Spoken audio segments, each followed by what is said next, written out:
다다무들이야 지 다리리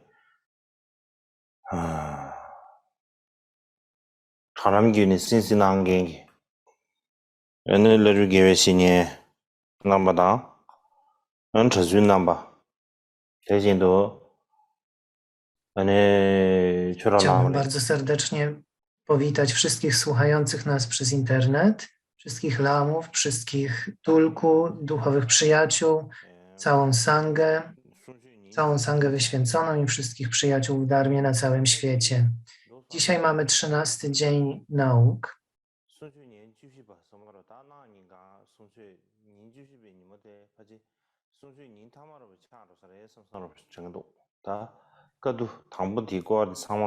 I wydaje mi się, że pojutrze, 14 dzień nauk, będzie prawdopodobnie ostatnim dniem w tym roku. Wydaje mi się, że zakończę w środę te nauki tegoroczne, czyli 7 września będzie nasz ostatni dzień.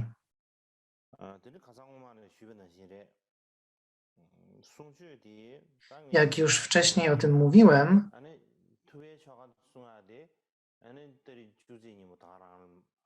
mimo że kończymy te nauki trochę wcześniej, to tak czy inaczej, bez żadnych zmian, Puja Buddhy Shakyamuniego odbędzie się 11 w niedzielę. Wciąż muszę trochę nad nią popracować, muszę ją poprawić, więc muszę ją sprawdzić. Więc dobrze będzie, jeśli będziemy mieli przerwę między ostatnim dniem nauk a 11 września.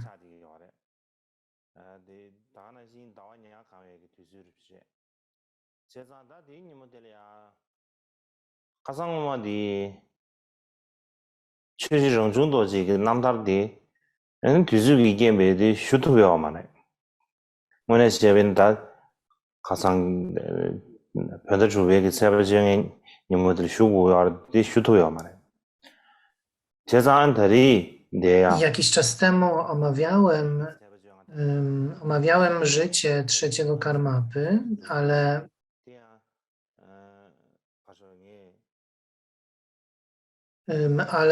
wydaje mi się, że powinienem jeszcze dodać coś do tego życiorysu i wydawało mi się, że powinienem o tym powiedzieć w pełni księżyca, teraz zbliżającą się pełni księżyca, ale być może ja to po prostu nagram i zostanie to później opublikowane.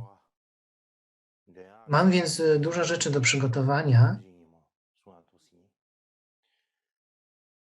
więc nie będzie żadnych zmian, jeśli chodzi o datę Puja Buddhy Shakyamuniego, to będzie 11 września. Dzisiaj natomiast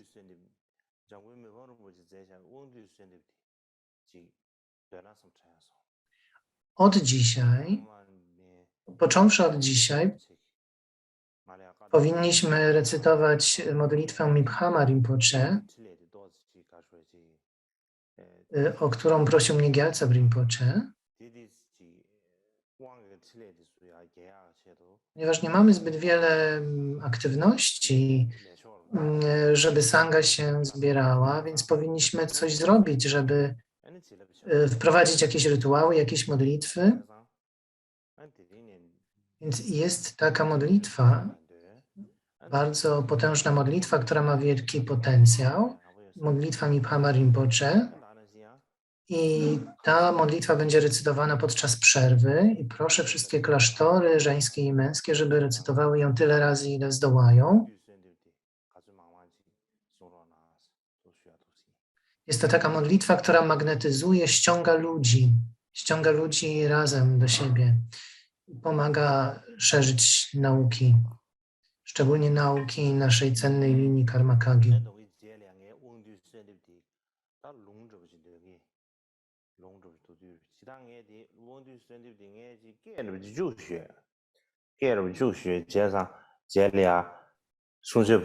Nieco później dam wam również bardzo krótki link, dam wam przekaz do tej modlitwy, który również nagrałem i w czasie przerwy będziecie mogli recytować razem z tym nagraniem, z moim głosem.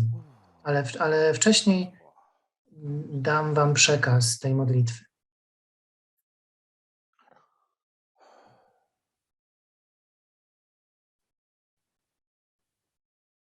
다 전에 시험이야. 다 드린이야. 가르쳐야잖아. 나네. 시신 Teraz 동작. przechodzimy do dzisiejszych nauk. Chciałbym dzisiaj kontynuować opis pierwszej Rady Buddyjskiej według wielkiego komentarza do Prajnaparamity w 100 tysiącach ślok i tematem kolejnym, który na nas czeka, jest historia życia Upali. Więc zanim opowiem o tym, jak Upali wyrecytował całą Vinaję podczas Rady, pomyślałem, że powinienem opowiedzieć wam o życiu tego bikszu.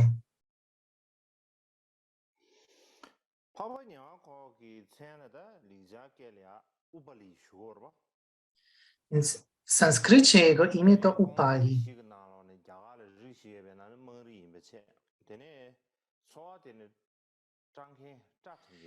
I pośród 4 indyjskich kast w indyjskim społeczeństwie on pochodził z najniższej z tych kast, z kasty siódrów i był fryzjerem, czy był takim golarzem, golił głowy. To było jego zajęcie, to był jego zawód.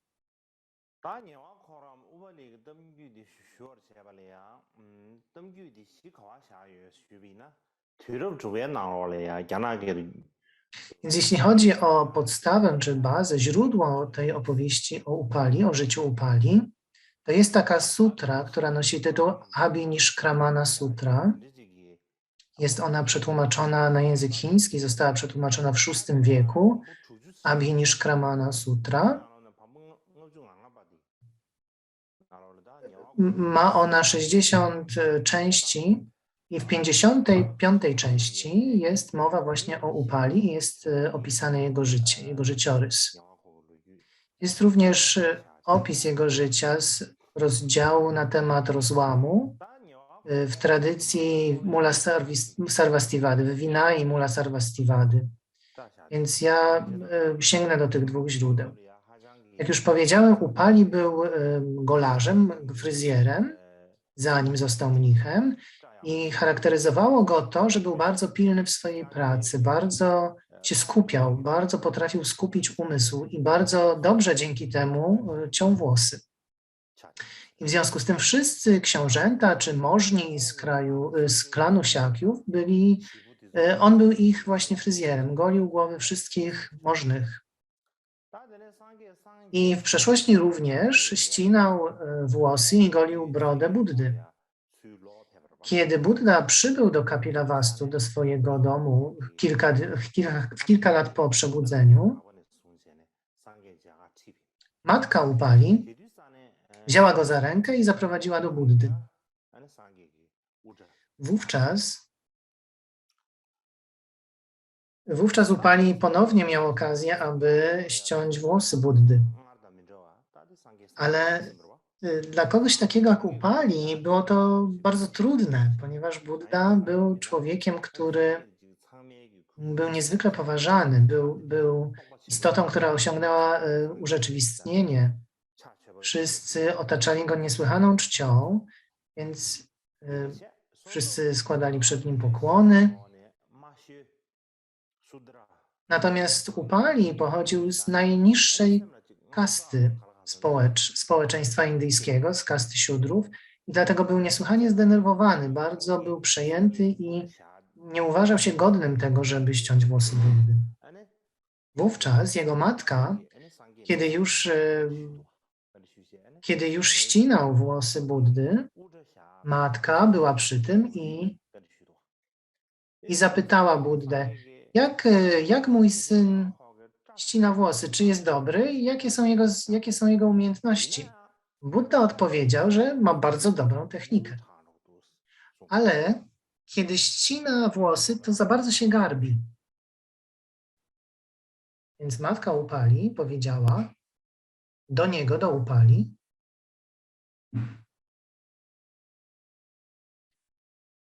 kiedy ścinasz włosy Buddy, nie pochylaj się za bardzo, bo rozpraszasz Buddę. Więc Upali się wyprostował i w tym momencie natychmiast osiągnął pierwszą Dhyanę. W bardzo łatwy sposób osiągnął pierwszą Dhyanę. Wystarczyło, że się wyprostował. Jakiś czas później matka zapytała znowu, a jak teraz sobie radzi mój syn?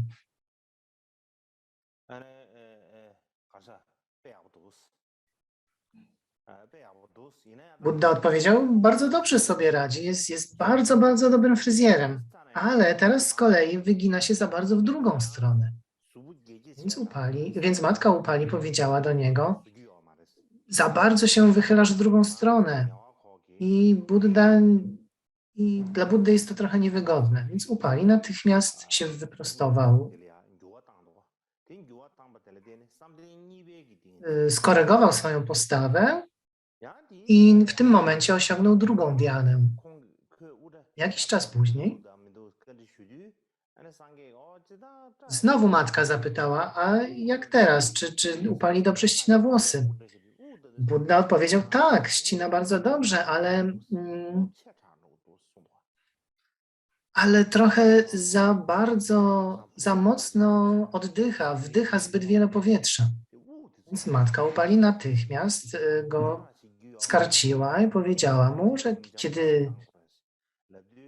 nie powinieneś panikować, powinieneś się uspokoić, powinieneś mieć stabilny, spokojny oddech. I Upali przyjął tę radę, uspokoił swój oddech i natychmiast osiągnął trzecią Dhyanę. I znowu matka zapytała, czy Upali teraz dobrze ścina? Buddha odpowiedział, tak, ale wcześniej za mocno wdychał powietrze, a teraz za mocno wydycha powietrze. I znowu matka powiedziała do Upali, że powinien skorygować swój oddech. I kiedy to zrobił, osiągnął czwartą Dhyanę. W tym momencie Buddha powiedział do bikszu, którzy byli w pobliżu, weźcie bardzo szybko brzytwę z rąk Upali. Przyjcie go, żeby nie upadł na ziemię, ponieważ właśnie osiągnął czwartą Dhyanę. I kiedy tylko to powiedział, matka Upali natychmiast wzięła brzytwę z jego dłoni i podtrzymała go. Więc kiedy Upali golił głowę Buddy, wystarczyło mu zaledwie kilka wskazówek odnośnie do postawy i oddychania, żeby osiągnąć wszystkie 4 Dhyanę, co nie było łatwą rzeczą. Następnie Buddha nauczał ludzi w Kapilavastu i wszyscy możni z klanu Siakiów, wszyscy książęta z klanu Siakiów ujrzeli nieprześcignioną prawdę, odczuli niesamowite szczęście, radość i zapragnęli, żeby zostać mnichami, zapragnęli przyjąć święcenia.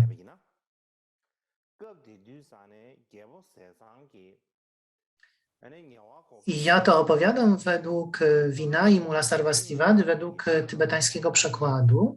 I wówczas król Suddhodana zawołał fryzjera Upali i powiedział do niego, powinieneś udać się do parku Banyan i tam ogolić głowy króla.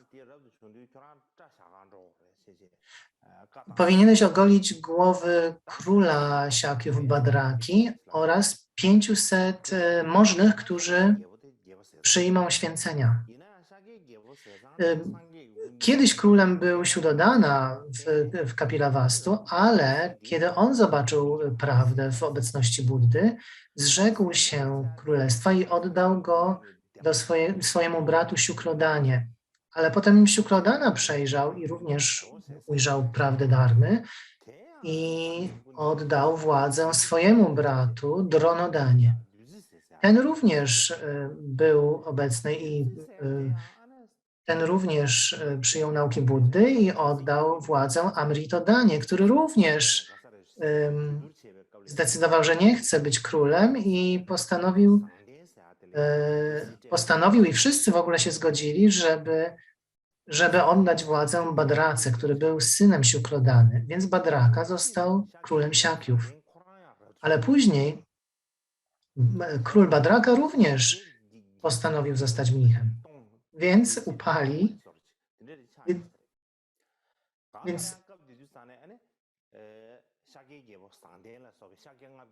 więc tak w ten sposób cała rodzina królewska w kraju Siaków opustoszała. Więc teraz król Badraka i 500 możnych miało przyjąć święcenia. Znowu 500 to jest liczba taka umowna. W każdym razie wszyscy oni byli możnymi, byli z bardzo wysokich kast i teraz czekali, aby ustawili się w kolejce, ustawili się w linii, żeby upali, ściął im włosy, ogolił ich wszystkich. I pierwszy oczywiście w kolejce był król Badraka. Kiedy upali, ścinał włosy króla Badraki, poczuł niesamowity smutek i zaczął płakać, zaczął wzdychać. Badraka to zobaczył i zapytał, on go oczywiście znał Upali, który zawsze ścinał włosy wszystkich możnych z klanu Siaków i zapytał go, dlaczego płaczesz? Dlaczego jesteś dzisiaj taki smutny? Na to Upali natychmiast ukląkł przed królem i powiedział, w przeszłości miałem tę niesamowitą szansę, żeby służyć najwspanialszym ludziom, takim jak ty. A teraz tak niesamowicie dobry król jak ty zostaje mnichem i ja zostanę bez schronienia, bez opiekuna. I lepiej jest mi umrzeć niż mieć złego króla. Na to Badraka odpowiedział mu, nie wiedziałem, że masz takie czyste myśli co do mnie. Nie musisz się martwić. Upewnij się, żebyś nie miał złego króla, żebyś nie musiał służyć złemu królowi. Więc Upali nadal ścinał włosy króla, golił jego głowę, po czym, kiedy skończył, król powiedział do wszystkich, musimy rozścielić tutaj na ziemi białe prześcieradło i zwrócił się do 500 siakiów, możnych siakiów i powiedział do nich, słuchajcie mnie dobrze,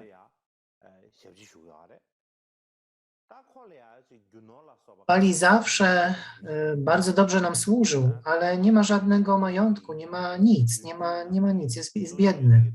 Więc powinniśmy wszyscy my możni, powinniśmy zostawić nasze drogocenne szaty, naszą biżuterię, wszystkie drogocenne przedmioty. Powinniśmy wszystko to, co mamy przy sobie, a co uważamy za cenne, powinniśmy położyć na tym białym prześcieradle. Kiedy przyjmiemy święcenia, nie będziemy tego potrzebować. Nie będziemy potrzebować ani ozdób, ani tych szat. Więc lepiej będzie, jeśli oddamy to Upali. Taki rozkaz właściwie Badraka przekazał. Więc oczywiście możni nie rozebrali się całkowicie do naga, tylko zdjęli jedynie zewnętrzne szaty i ozdoby, i klejnoty, biżuterię i położyli na tej tkaninie, na tym prześcieradle i przekazali Upali. Każdego z nich po kolei Upali golił, wszystkie głowy wszystkich tych możnych ogolił. Oczywiście umył im głowy, ogolił ich. Więc Upali był z tak bardzo niskiej kasty i zawsze był taki biedny, że on nigdy nawet nie śnił o tym, że mogłoby mu przypaść w udziale tyle bogactwa. Zwykła osoba byłaby niesłychanie szczęśliwa, byłaby przeszczęśliwa, wzięłaby całe to bogactwo i poszła do domu. Ale Upali różnił się od pozostałych ludzi. On myślał na takim bardzo wysokim poziomie i teraz sobie pomyślał tak. 500 siakiów, wszyscy ci możni panowie, najwspanialsi ludzie z Kapilavastu, król Badraka, wszyscy książęta porzucają całą swoją władzę, pałace, żony, biżuterię, swoje szaty po to, żeby zostać mnichami, żeby przyjąć święcenia. Wyrzekają się tego wszystkiego. Więc jeśli ja teraz to wszystko przyjmę i się przywiążę do tego bogactwa, to nie będzie to dobre. Więc nie powinienem się przywiązywać do tego bogactwa, które mi zostawili. Więc tak usiadł, podparł głowę w dłoniach i dalej myślał. Jeśli bym się nie urodził w tak bardzo niskiej kaście, to również mógłbym zostać mnichem i ostatecznie mógłbym zostać arhatem. Ale urodziłem się w bardzo niskiej kaście, nie ma więc możliwości, żebym przyjął święcenia.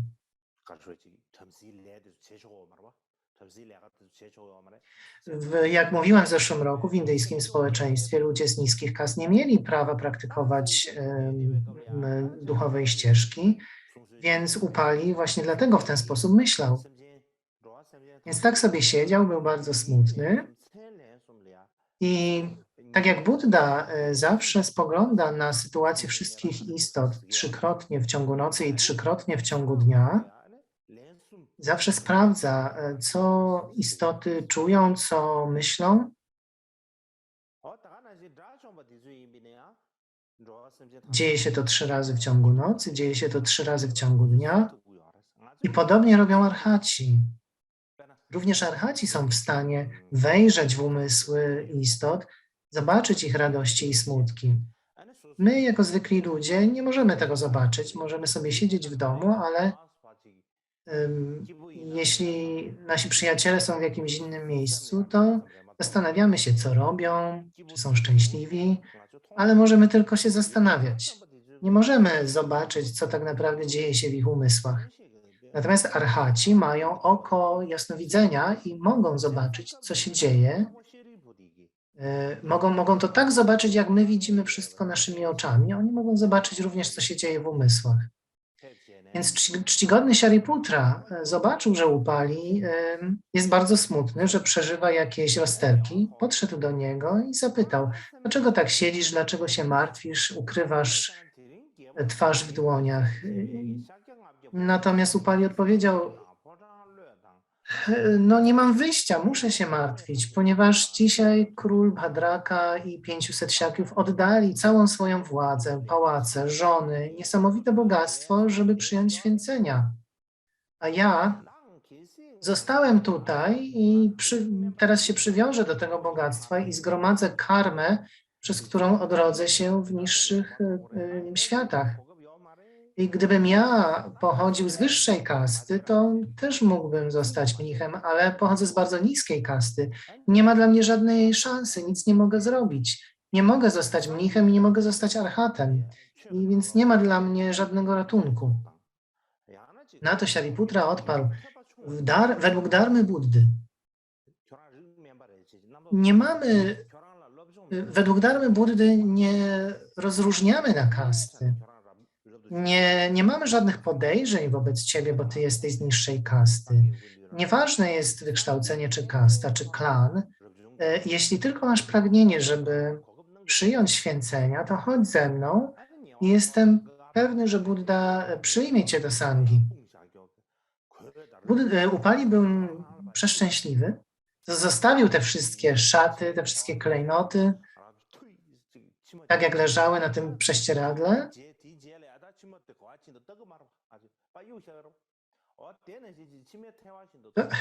To trochę tak było, jak czasami spluniemy na ziemię i nawet się nie oglądamy. Po prostu spluniemy, wyrzucamy coś z siebie, to w podobny sposób. On jakby to zupełnie zostawił. W ogóle się tym nie martwił, w ogóle się tym nie przejmował. Zostawił to tak, jakby to było całkiem bezwartościowe i poszedł z Shariputrą do Buddy. Tam pokłonił się przed Buddą i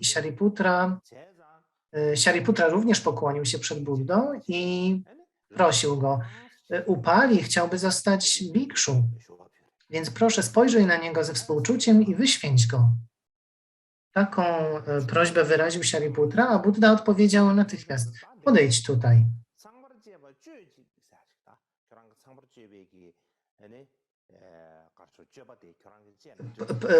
powiedział do niego, tak jakby przekazywał mu już pełne święcenia, podejdź tutaj, musisz praktykować czyste postępowanie. I natychmiast, kiedy to powiedział, Upali nawet nie musiał golić swojej własnej głowy. Wszystkie włosy natychmiast zniknęły, wypadły. W sposób naturalny również pojawiły się na nim szaty dharmy. I w jednej chwili stał się bikszu, tak jakby wyświęcony był już co najmniej 7 dni wcześniej. Zwykle, kiedy ktoś zostaje mnichem albo mniszką, to w pierwszym momencie nawet nie wiemy, jak dokładnie się zakłada te szaty. Natomiast tutaj w jednej chwili te szaty w naturalny sposób na nim się pojawiły i on został mnichem w jednym momencie, tak jakby był tym mnichem już od 7 dni.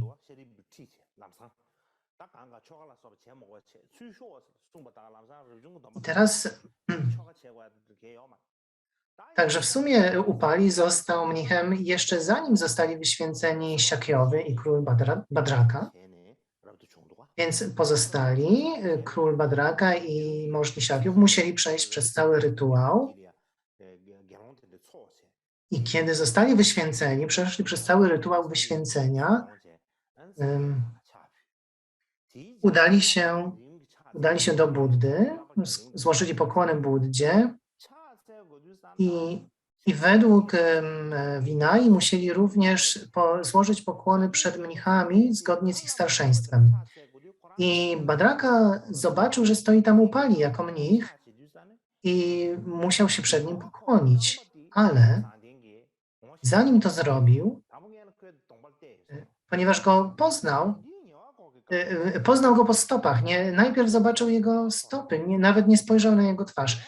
Zobaczył jego stopy i poznał je, zobaczył, że to są stopy Upali.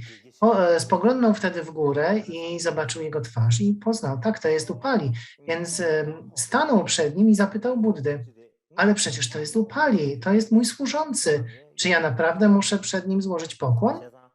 On jest moim służącym.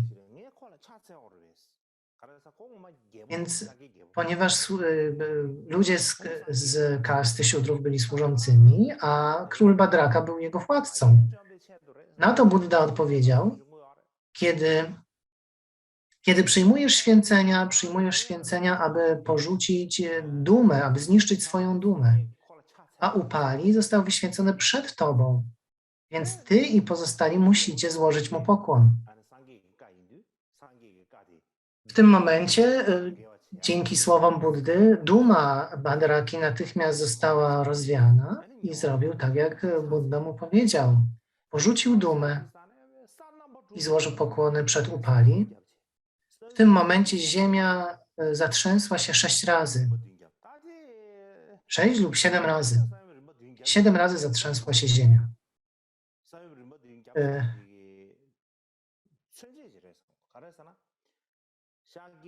To jest taki symbol, że król Siakiów, sam król pokłonił się do stóp Siudry, co jest niewyobrażalne w tamtym czasie w społeczeństwie indyjskim. Ponieważ było to tak niesamowicie, tak niesłychane, to było tak wielkie wydarzenie. Ziemia zatrzęsła się 7 razy. Ale to nie tylko król Badraka, ale pozostałych 499 Siakiów również pokłoniło się przed Upalim, z wyjątkiem jednego, i możecie pewnie zgadnąć, kto to był. Jeden bikszu się nie pokłonił. Był to oczywiście Devadatta, ponieważ on również był księciem i on również przyjął święcenia.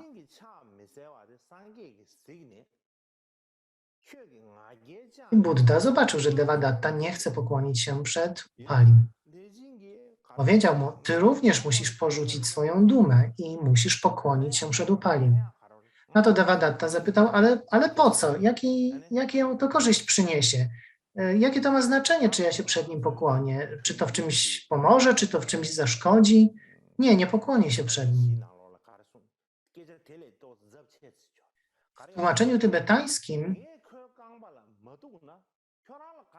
W tłumaczeniu tybetańskim jest powiedziane, jeśli ja się nie pokłonię przed Upalim, w jaki sposób to zrani ciebie, Buddo? Więc nie pokłonię się przed nim.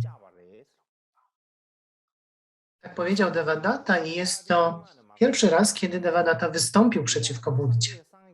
On już wcześniej nie lubił Buddy, ale jeszcze zanim nawet Budda osiągnął przebudzenie, zawsze z nim rywalizował.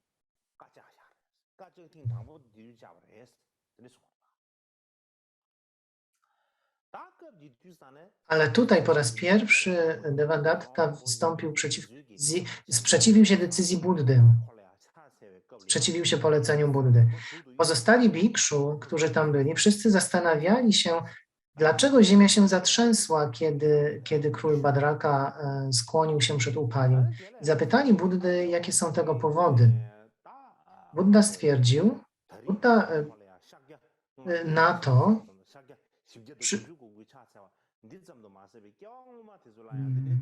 Budda powiedział, że to nie tylko dlatego, że 499 Szakyów i król pokłonili się przed Upalim, ale to chodzi również o wydarzenia z poprzednich wcieleń Upali, ale nie będę teraz o tym mówił tutaj, tylko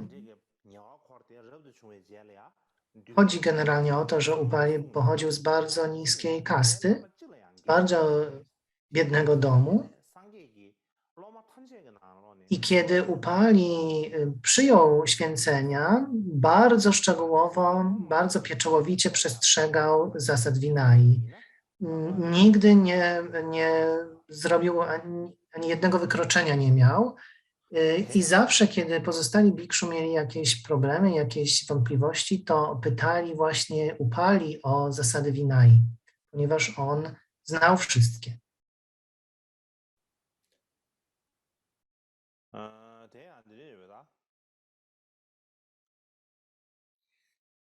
제가 뒤를 시외 나올래야. 로빈치라 가게게 사데기 자게 토래야 유르샤베 롱디시게 나세 롱찌를 최베게 나올래야. Jest taka w pierwszej części 4 agam, są takie 4 agamy, pierwsza część. Jest tam taki fragment, który został przez Fasjana przetłumaczony na chiński w IV wieku. I mówi on tak, że ten, który przebywał w światach pożądania, który przebywał w świecie bogów, świata sfery pożądania i nie chciał przebywać pośród ludzi, to był bikszu o imieniu Gavampati. Ten, który rozwiewał wszystkie wątpliwości, ponieważ posiadał nieskończoną pradżnię, był bikszu Shariputra. Tym, który miał boskie oko i widział wszystkie światy w 10 kierunkach, był bikszu Maudgalyayana. Tym, który praktykował ascezę 12 rodzajów treningu, był bikszu Mahakasyapa. Tym, który szanował i utrzymywał wszystkie zasady Vinai i nigdy nie złamał żadnej, był bikszu Upali. Natomiast pośród wszystkich moich uczniów, największym, najważniejszym, tym, który znał czas i wszystkie rzeczy, który nie miał żadnych przeszkód w umyśle, który nic nigdy nie zapominał, był najbardziej uczony i miał największą cierpliwość i służył najlepiej, był bikszu Ananda.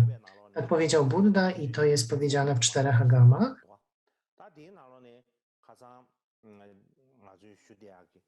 Więc w tym fragmencie jest przytoczone, jak Buddha mówił, kto jest najważniejszym jego uczniem i dlaczego. Więc na przykład Mahakasyapa praktykował 12 rodzajów ascezy. Upali był najbardziej szanowany z tego powodu, że nigdy nie złamał żadnej zasady Vinai i wszystkie znał idealnie.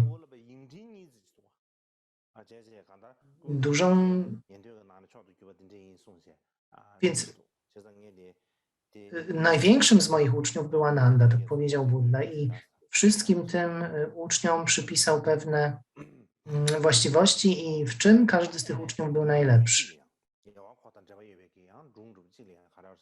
Jest jeszcze jedna historia o Upali, którą chciałbym wam tu opowiedzieć. Pewnego razu, już później, jeden z bikszu zachorował i lekarz został sprowadzony. Lekarz powiedział, że ten bikszu koniecznie musi przyjąć alkohol jako lekarstwo. Ale bikszu nie chciał złamać zasad Vinai i powiedział, że nie przyjmę alkoholu, nawet gdyby miał umrzeć. Kiedy Upali usłyszał o tej sytuacji, zapytał Buddę, który powiedział mu, że jest chory bikszu i że jedyny sposób na jego wyleczenie to podanie mu alkoholu. Na to Buddha powiedział, jeżeli chory bikszu potrzebuje alkoholu jako lekarstwa, jest to dozwolone. Oczywiście to jest obwarowane wieloma zasadami, są szczegóły, nie będziemy w to wchodzić, ale Upali wówczas wziął alkohol, przyniósł go temu choremu bikszu i jednocześnie nauczał go dharmy. Więc bikszu przyjął ten alkohol, wyzdrowiał, a dzięki naukom dharmy był w stanie uzyskać status arhata, stopień arhata, stan arhata. Kiedy Buddha o tym się dowiedział, bardzo, bardzo chwalił Upali i mówił, że on nie tylko jest prawdziwym dzierżycielem Vinai, ale również jest kimś, kto rozumie, co jest dozwolone, a co jest zakazane, zgodnie z sytuacją. Nie tylko wie, jakie są zasady, ale on naprawdę je rozumie. I on rozumie, dlaczego w jednej sytuacji można na coś dozwolić, a w innej sytuacji nie można. On jest właśnie tym, który ma pełne zrozumienie co do tego.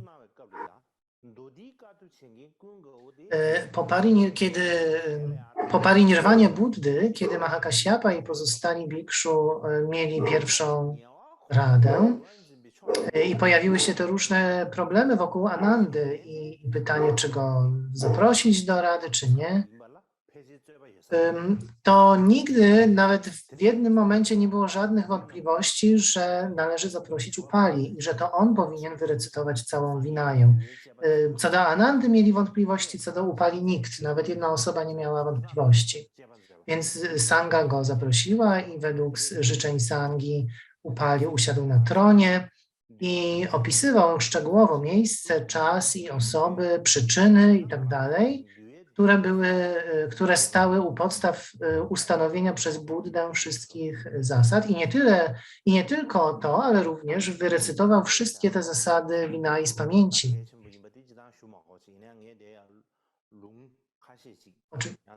Oczywiście nie musimy tutaj nawet wspominać, jak ważna jest Vinaya. Więc tak naprawdę uprzejmości i życzliwości Upali zawdzięczamy to, że dzisiaj mamy ten kosz Vinai. To dzięki niemu właśnie. Wszyscy wiemy, jak ważna jest Vinaya. Pomyślałem, że tutaj właśnie opowiem wam trochę i zacytuję parę tekstów, żeby jeszcze wam pokazać, jak ona jest ważna. Według tekstu Samanta Pasadika, który jest znanym komentarzem do Vinai, napisanym przez Buddhagoszę, tam napisano, że kosz Vinai to jest siła życiowa prawdziwej dharmy. Jeżeli Vinaya jest utrzymywana, to również dharma pozostaje. To jest taki szybki przekład, który zrobiłem.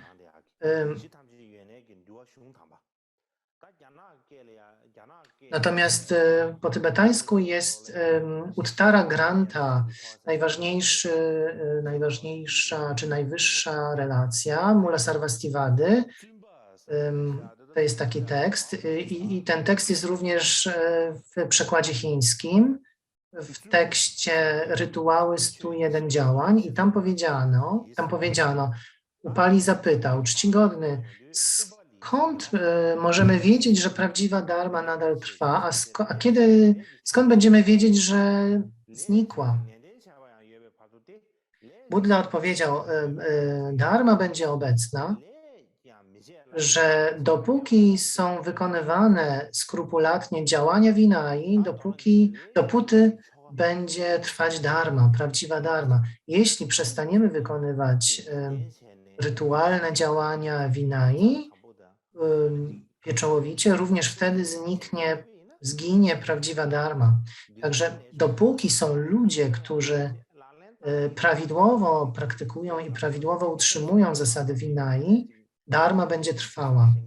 Jeżeli zasady Vinai będą łamane, jeśli będą te rytuały Vinai wykonywane nieprawidłowo, bez dbania o szczegóły, prawdziwa dharma wówczas zaginie.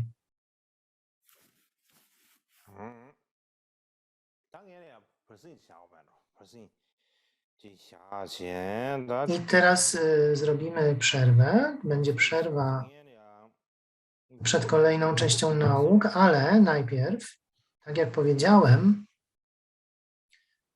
zrobię przekaz modlitwy Miphama Rinpoche. Dam wam przekaz modlitwy.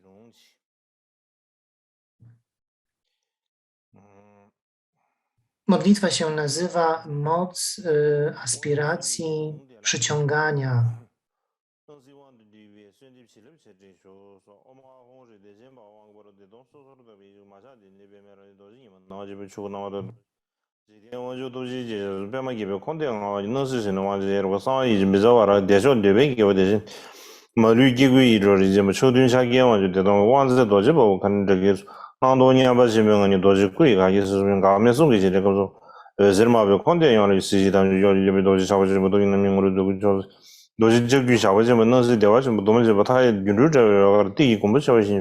ramjamsa songwanga lazaro kyuwe soande jinyi chodunguru de bela thome wando chibunguru cheba rabse sayuen da dimbi seji le dimingbe bewa so tamna khasa suyaro de wangel le chidre sambe ru de meso tamarla ti shawa melungla kholoje yan rubo mangala laso tangele pasin kaman sultama shai. I teraz 30 minut przerwy. Więc to był przekaz modlitwy,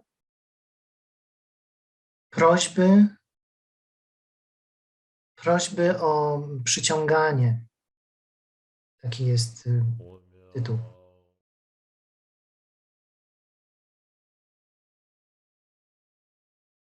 다들 샴리야 모두니 주어져봐라.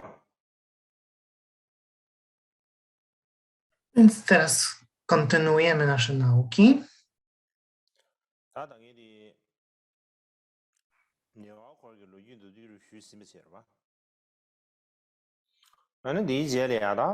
Więc opowiedziałem wam krótko o tym, kim był Upali.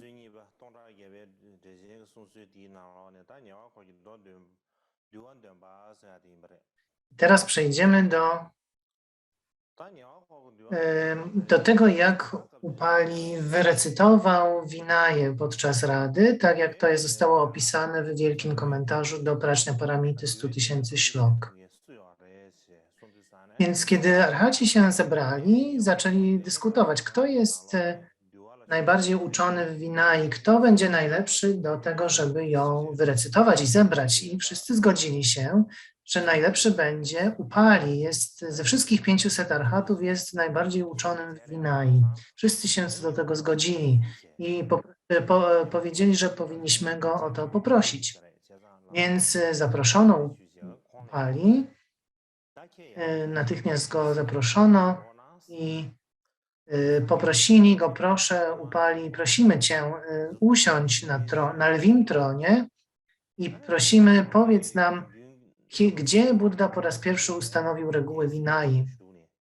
Upali zrobił tak, jak go o to poproszono, usiadł na lwim tronie i powiedział, tak słyszałem, pewnego razu Bhagavan przebywał w Vaishali i ze względu na incydent z synem Karandaki, Sudatą, który zaangażował się w nieczyste zachowanie, było pierwsze przewinienie i 250 wykroczeń, 7 darm, 8 darm Vinaya Bhikshuni oraz te tak zwane numeryczne teksty, sutra pytań Upali, sutra pytań Upali, subtelniejsze punkty dyscypliny oraz Vibhanga oraz wyjaśnienia. W ten sposób zostało to w sumie w 80 sekcjach, w 80 częściach ułożone w koszu Vinai. I kiedy te wszystkie 3 kosze zostały już zgromadzone, zebrane, bogowie, Mary, nagowie, boginie, wszyscy ofiarowali przeróżne dary, na przykład parasole, sztandary, boskie szaty, słodko pachnące kwiaty i wyrecytowali następującą strofę, te wszystkie istoty. Kierując się współczuciem dla światowych ludzi, zebraliście 3 kosze. O Ty, wszechwiedzący, posiadający 10 mocy, zapalasz lampę światła praczni. Tak jest w tym komentarzu, który przypisuje się Nagarjunie. Mamy również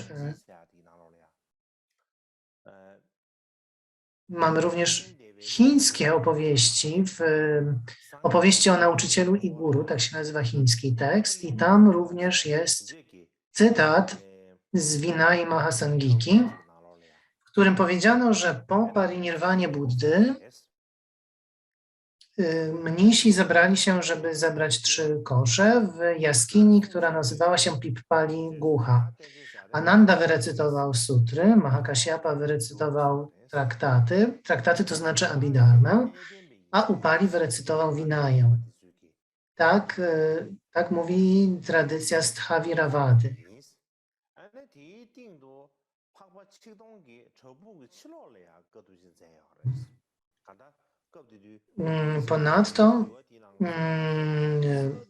Ponadto 1000 szlachetnych istot zebrało wszystkie pisma na zewnątrz, poza jaskinią, tak mówi Mahasangika.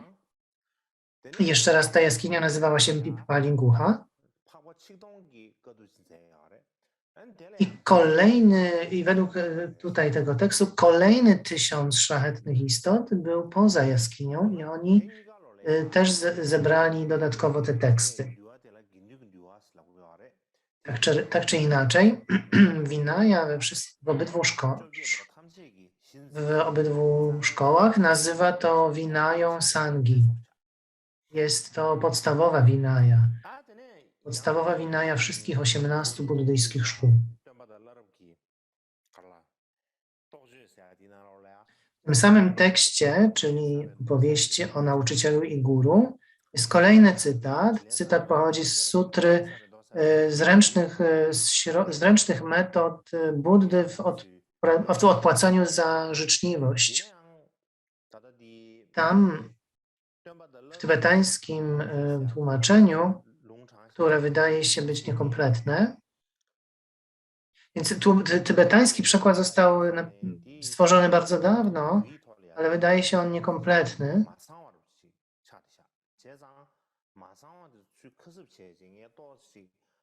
Jest tam między innymi cytat, który nie jest kompletny, więc ja postanowiłem tutaj zrobić własne tłumaczenie tego cytatu, dołożyć to, co zostało pominięte i zaraz Wam ten fragment pokażę. Poczekajcie chwilkę.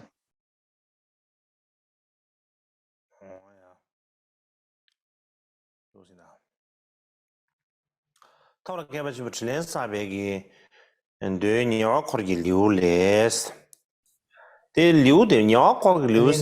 z tej sutry o zręcznych środkach Buddy odpłacania za życzliwość napisano,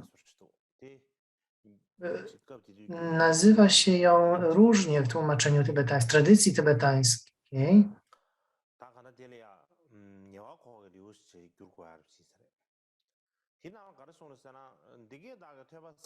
Powinno się to przetłumaczyć jako rozdział upali. Napisano tam w czasach Buddy, jest tam generalnie wyjaśnienie zwrotu tak słyszałem.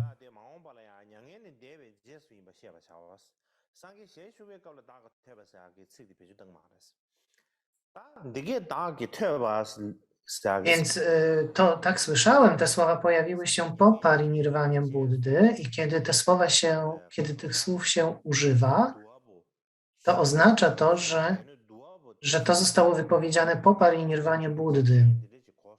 Mnisi, którzy zgromadzili 3 kosze prawdziwej dharmy, tak mówili. Mówili właśnie, zaczynali od słów tak słyszałem. I mówiono, że Ananda ma wielkie zdolności i bardzo dobrze zna całą dharmę.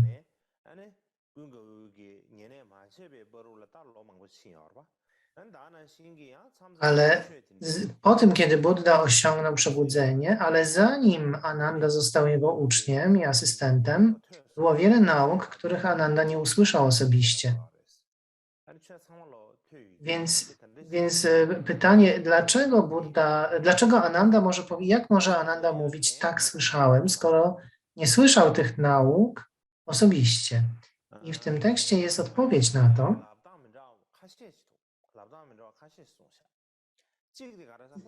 Wyjaśnia się to na kilka sposobów. Jeden z nich jest taki, że bogowie mówili do Anandy, przemówili do Anandy. I to oni powiedzieli Anandzie, że Buddha powiedział tak i tak. Inne wyjaśnienie jest takie, że Ananda wiedział, kiedy Bhagavan wchodził w taki relatywny umysł, nie był w samadhi. I wtedy Ananda był w stanie nauczać. Jeszcze inne wyjaśnienie.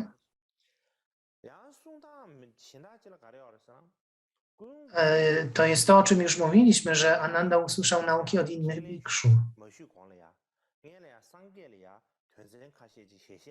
Zanim Ananda przyjął prośbę Buddy, aby został asystentem jego, postawił pewne warunki. Między innymi powiedział Buddzie, żeby nie dawał mu swoich dawnych, starych szat. Nie chciał być zapraszany również na posiłki razem z Buddą. Powiedział, ja pragnę dharmy i będę służył Buddzie. Nie po to będę służył Buddzie, żeby otrzymywać jedzenie i ubranie. I tak jak członkowie Sangi mogą Buddę zobaczyć raz rano i raz wieczorem, po południu, więc również ja nie powinienem mieć możliwości widzenia go kiedykolwiek, ale tak samo jak wszyscy regularni członkowie Sangi. Więc i jedną z próśb, które wyraził Ananda wtedy, kiedy stawiał te warunki, można powiedzieć, była również prośba do Buddy, proszę naucz mnie wszystkich tych nauk, które przekazałeś przez 20 lat. Więc Buddha miał przekazać Anandzie wszystkie nauki jeszcze raz. I dlatego Ananda może powiedzieć, tak, słyszałem. Dlatego jest w stanie zacząć każdą z sutr jest w stanie zacząć od słów, tak słyszałem, ponieważ Buddha miał według tego wyjaśnienia przekazać mu te nauki, których wcześniej udzielił. Wszystkie nauki, których wcześniej udzielił, jeszcze raz.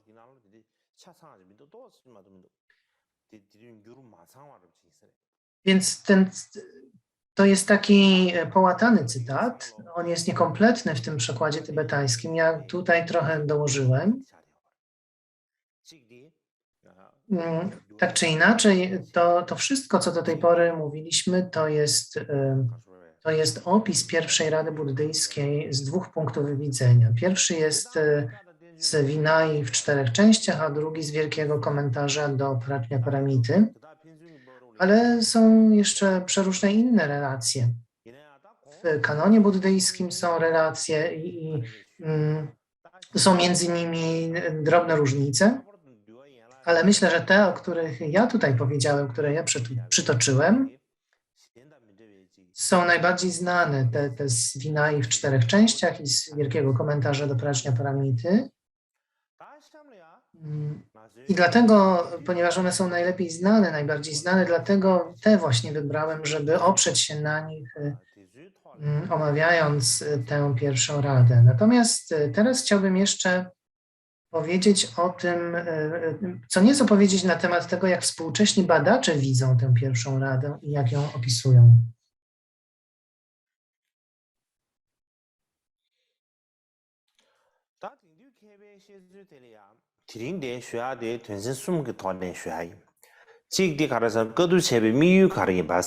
Chciałbym tutaj powiedzieć, podzielę to na 3 punkty.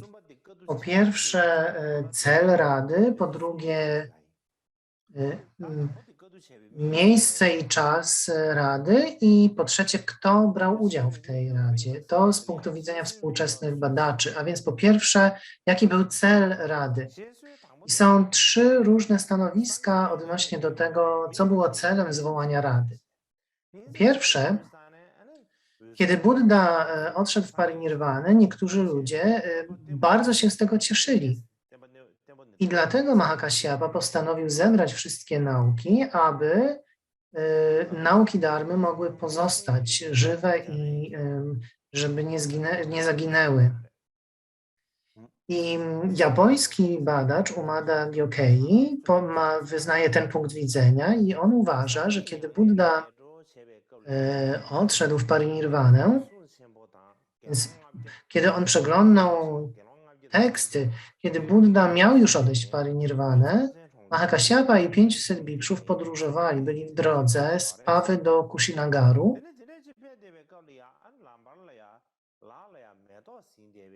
I po drodze, kiedy udawali się do Kushinagaru, spotkali pewnego niebuddystę, który niósł kwiat. Jest również taki francuski badacz Etienne Lamotte, który uważa, że tym człowiekiem, którego oni spotkali, który niósł kwiat, to był członek grupy religijnej Ajivików.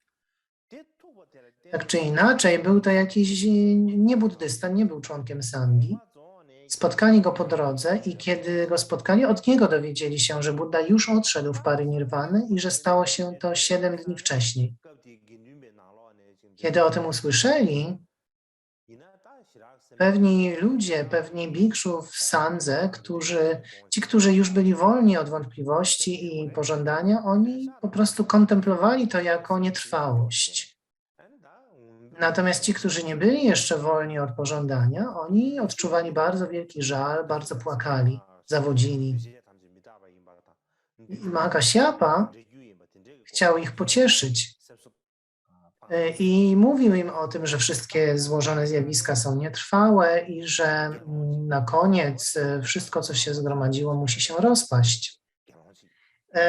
I wówczas pośród tych bikszu był jeden, który uzyskał święcenia już, kiedy był w dość podeszłym wieku. I ten francuski badacz Lamotte uważa, że ten bikszu miał na imię Upananda. I on, według niego, Upananda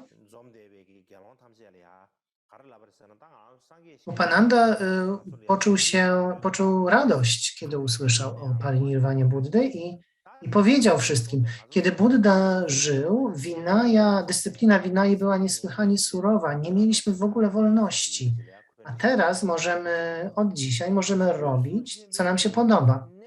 Więc powinniśmy się cieszyć z parinirwany Buddy, tak powiedział Upananda. Kiedy Mahakasyapa to usłyszał, powiedział, minęło dopiero 7 dni od odejścia Buddy, ale już taki pełen ignorancji bikszu mówi tego typu rzeczy. Jeżeli tak będzie się działo, to nie minie dużo czasu i coraz więcej będzie takich incydentów i te incydenty będą pogwałceniem zasad dharmy. I dlatego uznał, że że teraz wszyscy mnisi powinni się zebrać i zebrać nauki, powinni zdecydować, jak będzie wyglądała przyszłość i zrobić coś, żeby Dharma została. Chodziło też o to, żeby ludzie nie wymyślali czegoś, żeby nie tworzyli własnych nauk, żeby nie tworzono reguł i nie tworzono nauk, które nie będą darmiczne. Więc według właśnie tego japońskiego badacza taki był cel, żeby mieć pewność, że ponieważ ludzie zaczęli się cieszyć z odejścia Buddy, żeby mieć pewność, że nauki darmy zostaną i że dyscyplina Vinay zostanie taka, jaka jest, dlatego powinni się zebrać i zgromadzić wszystkie słowa Buddy i dzięki temu prawdziwa dharma pozostanie. Drugie stanowisko mówi, że gdyby wszystko zostawić tak jak było, to po prostu dharma zniknie, rozwieje się jak tęcza i w przyszłości pojawi się bardzo wielu szarlatanów, którzy będą kłamać, będą mogli wymyślać, że Buddha powiedział to albo to. I dlatego trzeba się zebrać i trzeba te wszystkie słowa Buddy zgromadzić, zebrać razem. I inny japoński badacz tak uważa, badacz Hirakawa Akira, on właśnie uważa, że po prostu chodziło o to, żeby nie zostawiać rzeczy takimi, jakimi były. Po parinirwanie Buddy Mahakasyapa zrozumiał, że jeśli się zostawi dharmę tak po prostu, nic nie robiąc, to ona zniknie jak tęcza. I niektórzy badacze uważają, że celem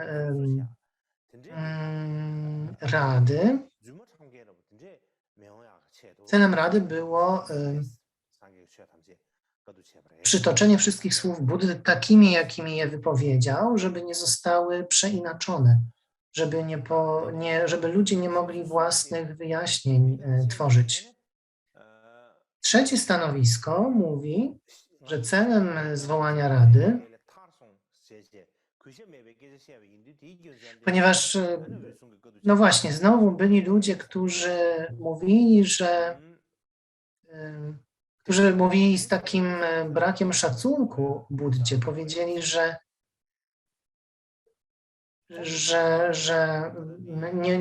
nie oddawali szacunku Buddzie i że teraz, kiedy Buddy nie ma, to są wolni od nauczyciela, który w ogóle o nich nie dbał.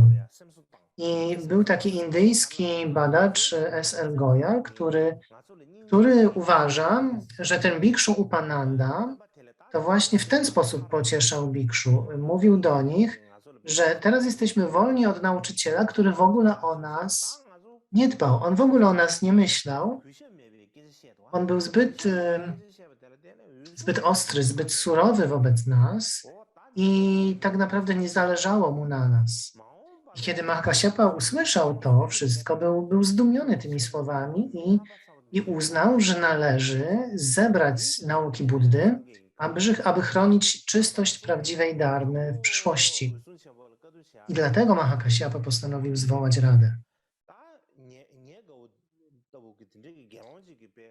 Najpierw Mahakasyapa w ogóle nie myślał o tym, nie miał takiego zamiaru, żeby zwołać Radę, ale dopiero kiedy usłyszał, jak Upananda mówi takie rzeczy i zrozumiał, że to się może skończyć tym, że czysta dharma zniknie, to dopiero wtedy postanowił zwołać Radę. Miał takie silne uczucie, że no nie ma wyjścia, trzeba zwołać Radę bikszu. Teraz mamy drugie zagadnienie, mianowicie jak patrzy się i jak się mówi dzisiaj o tym, gdzie ta rada miała miejsce i kiedy to się wydarzyło. I też mamy kilka stanowisk współczesnych badaczy na ten temat. Pierwszy znowu jest Umada Gyokei, japoński badacz.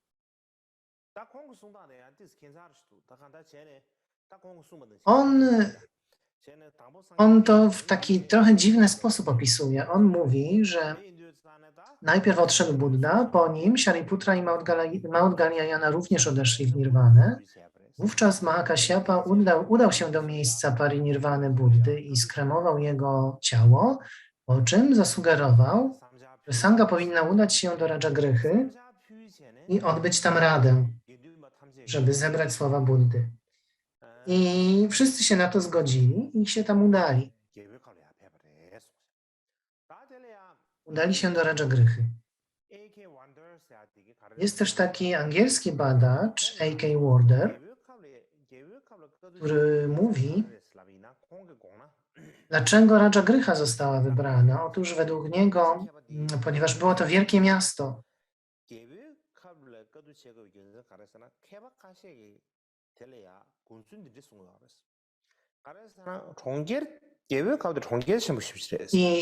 i kilku innych uczonych również podziela ten pogląd, ponieważ było to wielkie miasto i mnisi musieli tam zostać w jednym miejscu, żeby mieć tę radę przez kilka miesięcy.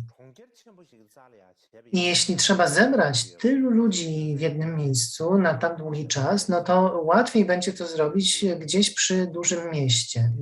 Dlatego wybrano Rajagryhę. I kilku innych badaczy się z tym zgadza. Tak czy inaczej, japoński badacz Gyokei tak mówi. I on mówi ponadto,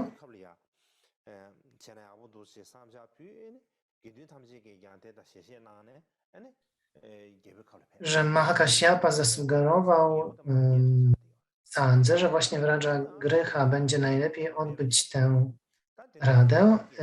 Królem Magadhy był wówczas Ajatasatru, który początkowo nie był buddystą. Wiemy, że zabił ojca swojego i teraz on odczuł wielki żal z tego powodu i został buddystą, został uczniem i zasponsorował zorganizowanie rady.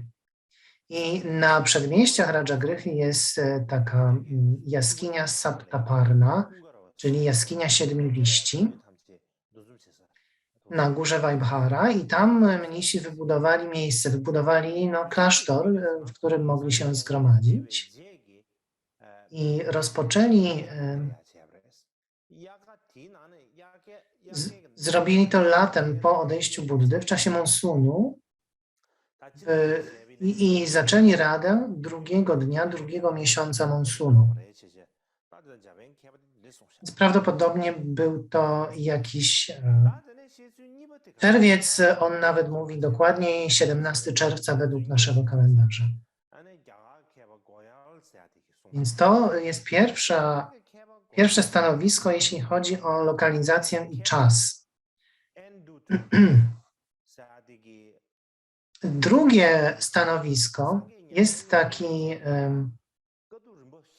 badacz Endut, który uważa, że po parinirwanie Buddy ta rada odbyła się w 4 etapach. Sangiti, czyli to grupowe recytowanie tekstów, to był tylko jeden z tych etapów, to był 4. etap.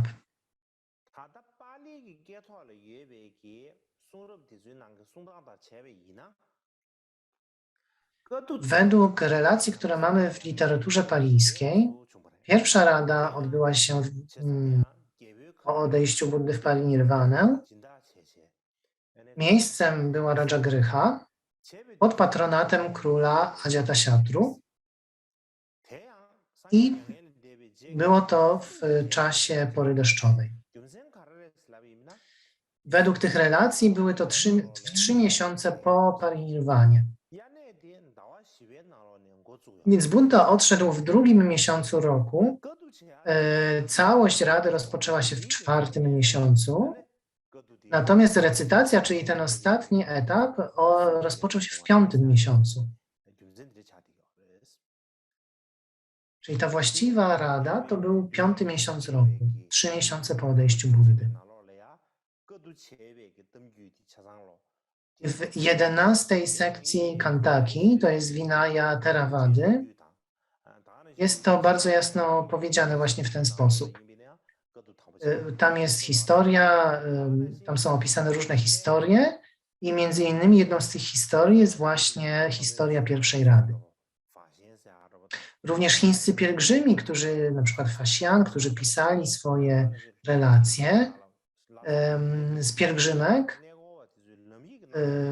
mistrz Yijing, oni w swoich tych relacjach z podróży również tak opisują czas i miejsce pierwszej Rady, więc możemy stwierdzić, że są to historycznie wiarygodne relacje. Trzecia relacja, czy trzeci pogląd, to jest pogląd francuskiego badacza Etienne'a Lamotte, który mówi, że po tym, jak Mahakasyapa i Sangha przedyskutowali tę kwestię, udali się wszyscy latem do Rajagryhy, do stolicy Magadhy, tam właśnie, żeby zgromadzić się na radę i zebrać całą dharmę i Vinaję pod patronatem króla Ajatasatru. Ale kiedy przybyli do Rajagryhy, to postanowili najpierw pierwszy miesiąc czyli pierwszy miesiąc monsunu spędzić na przygotowaniach i dopiero potem w drugim letnim miesiącu, czy drugim miesiącu monsunu zaczęła się faktyczna rada. Więc to jeśli chodzi o czas i jeśli chodzi o miejsce rady. Teraz jeśli chodzi o to, kto uczestniczył w tej radzie. Znowu mamy 3 stanowiska współczesnych badaczy, więc wracamy do tego japońskiego badacza Gyokei. On mówi o 500 arhatach, w tym Mahakasyapa, więc 500 arhatów, którym przewodził Mahakasyapa. Lamotte natomiast mówi, że był Mahakasyapa oraz 499 bikszu i do tego jeszcze dodaje Anandy. Czyli Ananda jest poza grupą 500 według niego. Czyli w sumie jest 501 bikszu według Etienne'a Lamotte. Z kolei indyjski badacz Goyal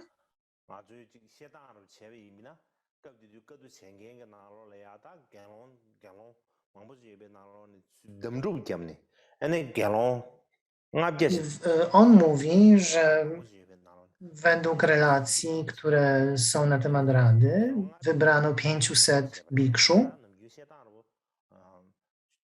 dokładnie 500 ludzi, którzy brali udział w Radzie.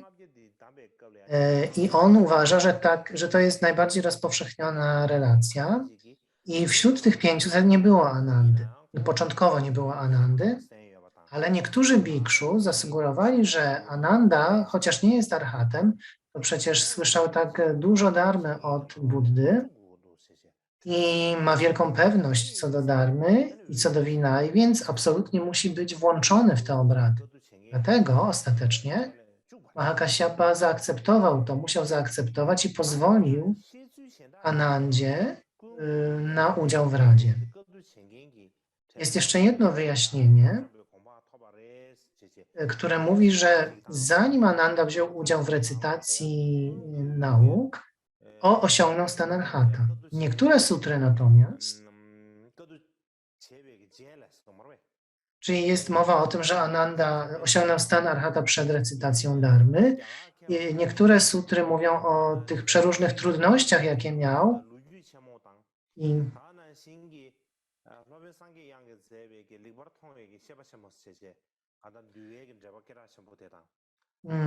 Więc niektóre sutry mówią o tym, że Ananda miał przeróżne trudności, natomiast są teksty, są pewne teksty takie jak Samanta Pasadika Buddha Goszy, czy też Mahavastu, w których nie ma mowy o tych problemach, czyli nie ma tam mowy o tych oskarżeniach, które Mahakasyapa wystosował w stosunku do Anandy.